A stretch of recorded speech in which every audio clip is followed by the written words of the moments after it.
ನಮಗೆ ನಮ್ಮ ಹಿರಿಯರು ಕೂಡ ಯಾವ ಕೆಲಸನೂ ಸಣ್ಣ ಕೆಲಸ ಅಲ್ಲ. ಯಾವ ಕೆಲಸ ಆಗಲಿ ಮನಸ್ಫೂರ್ತಿಯಾಗಿ ಶ್ರದ್ಧಾಭಕ್ತಿಯಿಂದ ಮಾಡಿದ್ರೆ ಸಾಕಷ್ಟು ದೂರ ಕರ್ಕೊಂಡ್ಬರುತ್ತೆ. ಹಾಗಾಗಿ ಎಲ್ಲರೂ ಈ ನನ್ನ ಸ್ನೇಹಿತರು ಈ ಸಂಘಟನೆ ಕಟ್ಟಬೇಕು ಅಂತ ಸಂಘ ಕಟ್ಟಬೇಕು ಅಂತ ಹೇಳಿ ತುಂಬಾ ದಿನಗಳ ಆಸೆ ಇತ್ತು. ಇವತ್ತು ನಿರ್ವಹಿಸಿದ್ದೀವಿ ಅಂತ ಹೇಳಿದ್ರು. ಅದೇ ತರ ಒಂದೇ ರೀತಿಯಲ್ಲಿ ಒಂದೇ ಒಂದು ಪರಿಶ್ರಮ ಶ್ರದ್ಧೆ ಇವರಿಗೆ ಸಾಕಷ್ಟು ದೂರ ಕಟ್ಕೊಳ್ತದೆ.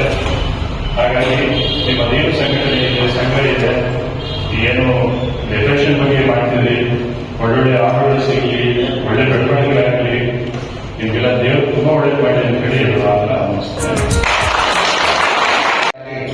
ತಾಲೂಕು ಡೆಕೋರೇಷನ್ ಕೂಲಿ ಕಾರ್ಮಿಕರ ಕ್ಷಮಾಭಿವೃದ್ಧಿ ಸಂಘಕ್ಕೆ ಅಭಿನಂದನೆ ತಿಳಿಸ್ತಾ ಇದ್ದೀನಿ. ವೇದಿಕೆ ಮೇಲೆ ಇರುವಂತಹ ಎಲ್ಲ ನಮ್ಮ ಅತಿಥಿಗಳಾದಂತಹ ಗೌರವ ಅಧ್ಯಕ್ಷರಾದಂತಹ ರಘು ಅವರೇ ಹಾಗೂ ರಾಜ್ಯ ಟೆನ್ಸ್ ಬ್ಯಾಗೆಟ್ ನಾರಾಯಣಸ್ವಾಮಿ ಅವರೇ ಹಾಗೂ ವೃತ್ತ ನಿರೀಕ್ಷಕರಾದಂತಹ ಸಿದ್ದರಾಮಯ್ಯ, ವೃತ್ತ ನಿರೀಕ್ಷಕರಾದಂತಹ ದೇವಕುಮಾರ್ ಅವರೇ ಹಾಗೂ ರವಿ ಅವರೇ, ಬಾವಳ, ಇವತ್ತಿನ ಒಂದು ಕಾರ್ಯಕ್ರಮ ತಮಗೆಲ್ಲರಿಗೂ ಸಹ ಒಳ್ಳೆಯ ಇದೆ. ಈ ಒಂದು ವಿಶೇಷವಾದಂತಹ ಕಾರ್ಯಕ್ರಮಕ್ಕೆ ನಾವೆಲ್ಲ ಬಂದಿರೋದಕ್ಕೆ ಸಂತೋಷ ವ್ಯಕ್ತಪಡಿಸ್ತಾ, ಈ ಸಂಘ ಸುಮಾರು ಎಲ್ಲ ಪದಾಧಿಕಾರಿಗಳು ಸುಮಾರು ದಿನಗಳಿಂದ ಕಷ್ಟಪಟ್ಟು ಶ್ರಮಪಟ್ಟು ಈ ಒಂದು ಸಂಘ ಕಟ್ಟಿದ್ದಾರೆ.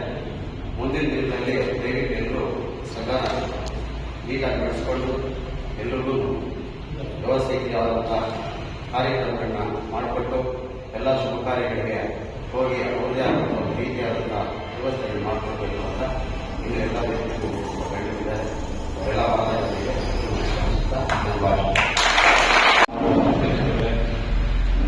ಹಾಗೂ ಸಿದ್ದರಾಮಯ್ಯ ತಾಲೂಕು ಡೆಕೋರೇಷನ್ ಕೂಲಿ ಕಾರ್ಮಿಕರ ಸಂಘ ಶ್ರೀಕಾಂತ ಸಂಘದ ಪದಾಧಿಕಾರಿಗಳೇ ಹಾಗೂ ಅಧ್ಯಕ್ಷರುಗಳೇ, ಸದಸ್ಯರೇ ಹಾಗೂ ನನ್ನ ಕಾರ್ಮಿಕರೇ ಹಾಗೂ ಮಾಧ್ಯಮ ಮಿತ್ರರೇ, ಏನು ಇವತ್ತು ಒಂದು ಚಿತ್ತಾಮಣಿ ತಾಲೂಕು ಫ್ಲವರ್ ಡೆಕೋರೇಷನ್ ಕೂಲಿ ಕಾರ್ಮಿಕರ ಶ್ರಮಾಭಿವೃದ್ಧಿ ಸಂಘವನ್ನು ಕಟ್ಟೋದಕ್ಕೆ ತಮ್ಮಲ್ಲಿ ನನಗೆ ಸುಮಾರು ದಿವಸದಿಂದ ರಘು ಮತ್ತು ಬಾಬಣ್ಣ ಅವರು ಹೇಳಿದ್ರು.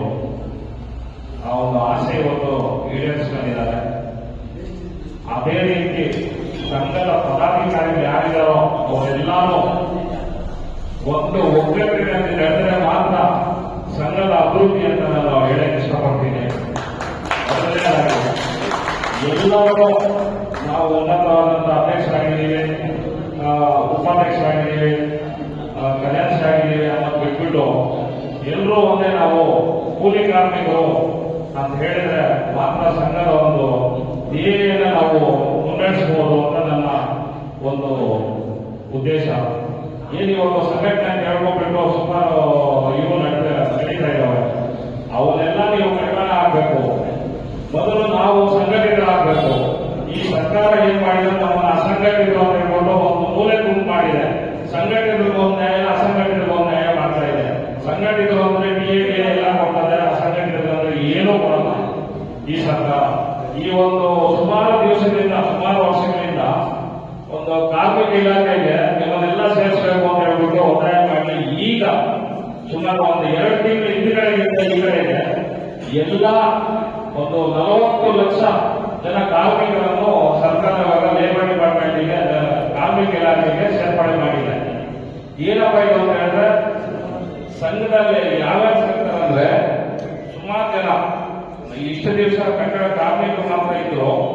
ಇವಾಗ ಎಲ್ಲರೂ ಈ ಪೆಂಡಲ್ ಹಾಕುವವರು, ಕಲ್ಯಾಣ ಮಂಟಪದಲ್ಲಿ ಕೆಲಸ ಮಾಡುವವರು ಎಲ್ಲರೂ ಲೇಬರ್ ಡಿಪಾರ್ಟ್ಮೆಂಟ್ಗೆ ಅವ್ರದೇ ಆದಂತಹ ಅಸಂಘಟಿತ ಕಾರ್ಮಿಕರು ಅಂತ ಮಾಡಿಬಿಟ್ಟು ಅವ್ರನ್ನ ಕಾರ್ಮಿಕ ಇಲಾಖೆ ಸೇರ್ಪಡೆ ಮಾಡಿದ್ದಾರೆ.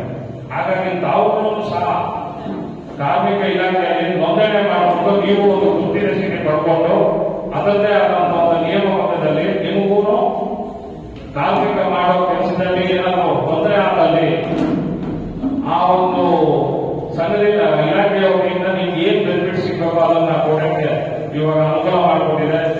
ದಯವಿಟ್ಟು ಮೊದಲನೇದಾಗಿ ಅಧ್ಯಕ್ಷರು ಗೋಪಾಲ್ ಅವರು ಹೇಳ್ತೀನಿ, ಎಲ್ಲರೂ ಗುರುತಿಸಿ ಕಾರ್ಮಿಕ ಇಲಾಖೆಯಲ್ಲಿ ಗುರುತಿಸಿ ಪಡ್ಕೋಬಹುದು.